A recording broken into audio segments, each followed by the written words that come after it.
We worship you for you are the great I am, the one that gave us the life to witness this holy convocation of the Sabbath service. And we are glad that we are born in this banquet with people who are not worthy, but you welcome us that we can partake of the blessing thereof.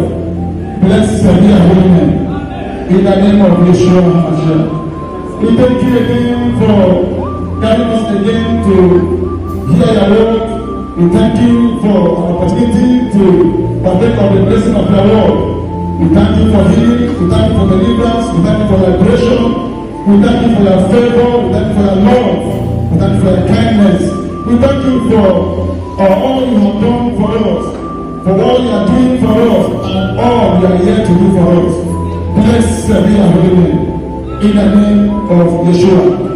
Father, as we hear your word, let the power of healing in your word begin to radiate upon the life of every hearer.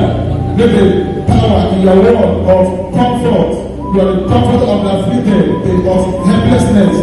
Let your word help them. For you are the present help in the time of our need. Let your word help them. In the name of Yeshua, who have come here with the heart of sorrow. You are the joy of the sorrowful. Father, ravage them with your joy. In the name of Yeshua. Let everyone know Yahweh who have been afflicted with one circumstances or the other through your word. Father, comfort them. In the name of Yeshua.